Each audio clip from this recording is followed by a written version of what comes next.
Yo, what's up, peoples? Mood 616 coming at you with my Friday the 13th countdown. I've had my list done for a while. I just haven't gotten around to doing it. But I just got off work, and I figured, well, I might as well do it right now because I'm kind of still half awake. So, but I'll get right into it. At number 12 on my list, gonna be Jason Goes to Hell. Yeah, I mean, I don't really got to talk about a lot about these films, but, if you're a big fan of the series, this film's odd because it really doesn't have Jason in it. I do like the kills in this film. I think the one kill where the guy elbows the lady that owns the diner in the face and like crumples her face in, I actually laughed pretty hard at that part. No, I thought the kills were pretty decent. It doesn't feel like a Jason movie. It feels very odd to me, and the movie's really a mess. I hate the way it starts, and I don't know. It's not really a good movie at all. It's not that enjoyable, except for some of the kills are pretty funny. And at number 11 here, I'm gonna go with Friday the 13th remake. I don't mind this film. I thought it was better when I first saw it, and then I watched it a couple more times after, and I was like, nah, whatever. I thought the beginning was kind of cool, but that's about it. I don't really even know what this is. It's not technically a remake because if it was a remake, it wouldn't be Jason as the killer. I don't know. I've never really understood exactly what this is, but who knows? But that's number 11. Number 10, and this is actually, I didn't even realize I did this, but Jason 10 at number 10. This movie always was odd to me. I really enjoyed the kills. This movie has a really high body count. The setting is odd in space. I'm not overly a big fan of, space horror movies. I mean, slasher kind of deals. I remember Leprechaun did one in space, which was horrible. No, some of the kills were pretty good. There was I can't remember, 7 or 8 kills in the first 5 minutes of this movie or something. I haven't watched this in a while, but the thing about this movie that kind of disturbed me a little bit, I guess, almost getting back to the kind of remake or whatever. Jason was kind of smart in the remake, which I forgot to mention, but I didn't really like that. This film was almost the same to me. I remember there was he kills somebody and then he kind of hides the body, and I was like, well, that's not really like Jason to do something like that. Jason was kind of mindless and just walked around, and he was more of a zombie. But I don't know. There were certain things about this film that just aggravated me, but some of the kills were kind of inventive and stuff. But whatever. The setting throws me off more than anything. And at number. Where am I here? Number 9.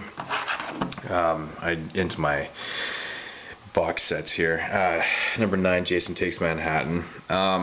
Once again, the film is decent. I like Kane Hodder in it.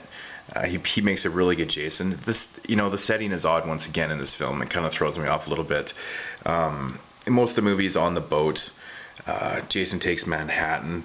The film was actually filmed in Vancouver, BC, which is odd. I recognize the SkyTrain, the old SkyTrain, the orange seats in it. When I watch this film, it's kind of interesting because I used to live there. But I don't know. Overall, it's not like this movie gets hated on probably more than anything, really.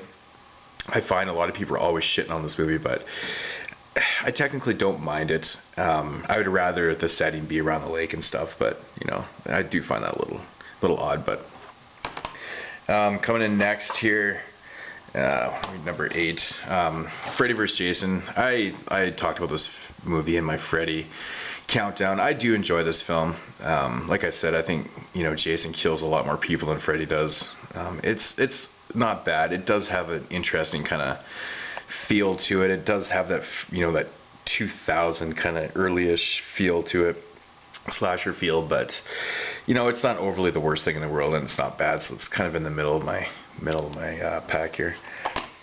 Coming in next at number, I think I'm on 7, and we're getting into part 5. Friday the 13th, Part 5, New Beginning. Now, this film is interesting because we all know that it's not Jason the Killer in this film. they kind of, you know, they brought the series back and they give you the twist at the end, and it's not Jason that's the killer. You know, the movie's not bad. Some of the characters are interesting. You know, but that twist, you know, when you find out it's not Jason doing the killing, like it kind of torments me a little bit. It kind of pisses me off a little bit, and I'm like, you know, for fuck's sakes, that's the second film in the series that doesn't have Jason as the killer. But well, I guess there's even, I guess, kind of three really technically, but you know, I don't know. It's not overly a bad movie. You know, I do like a lot of scenes in the film, but you know, the twist is odd to me. But yeah. Number 7, or I guess number 6 in the series. Yeah, I think we're at number 6 here. So, and that would be part 7, the New Blood. Now this film always tripped me out a little bit, the telekinesis part of it and stuff, and how she brings Jason back from, you know, from the watery grave and stuff, and it's an interesting concept. I don't find the movie overly that great, but I do find it, you know, a little more entertaining than some of the last ones. But you know, it's an interesting concept. You know, they were trying new things. I totally accept that. It's pretty decent, I guess. So that's Friday the 13th part 7. Yeah. And then getting into my top 5 here.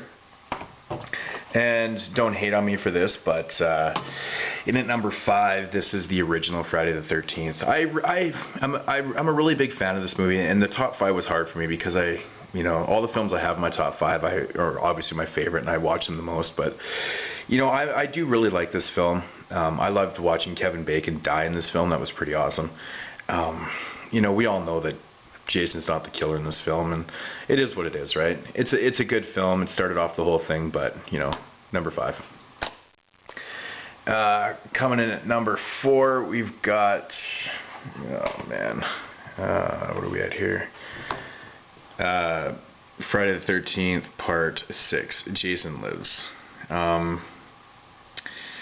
Yeah, what can I say? This movie is pretty much became like a cult classic, I think. It seems like I've been watching a lot of these videos and everyone's been saying that they really love this one. I think Andrew Bolina, yeah, this was actually his number 1, which was really cool that he picked this as number 1. But you know, I really enjoy Jason Lives. It's a great film. You know, what can I say? So that's number 4. In at number 3, got Friday the 13th part 2. You know, this is before Jason got his mask, and you know, it's an interesting movie. I really like it. You know, the setting of it just feels like an awesome slasher film setting. You know, just from that just awesome year. I think 1981 it came out. And what can I say?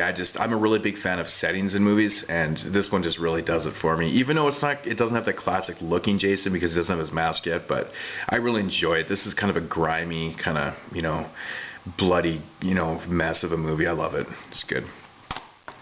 In at number 2, my top 2, we'll go into, I'll show this one. It's one of the only other single films I have. Friday the 13th part 3. I don't really give two shits about the 3D. I could really care less about it, but part 3, I love this film. This is when he gets his mask, and it's got some of my favorite kills in it. You know, it's just a great film. I just absolutely love when he gets his mask and the whole barn scene and shit, and it's just fucking awesome film, man. Just a great entry into the series. You know, it's number 2. And at number 1, I think I've probably said this before, but Friday the 13th part 4, the final chapter. Fuck, I absolutely love this film. It's just everything about it, the setting, Crispin Glover in this movie always makes me laugh. I love the fact that he's in this film. I love Tommy in this film. I just love the kills, everything about this film. I just adore. It's such a great film, and yeah, so that's my number 1 is part 4. Yeah, so that's my countdown. Thinking about responding to the Horman's Hellraiser series here. I think I might just watch a couple of the later ones again here. I haven't watched them in a while, so I think I'll watch those before I do it again. So, but anyways, that's my entry. Mood 616. Thanks for watching and subscribing, and peace out.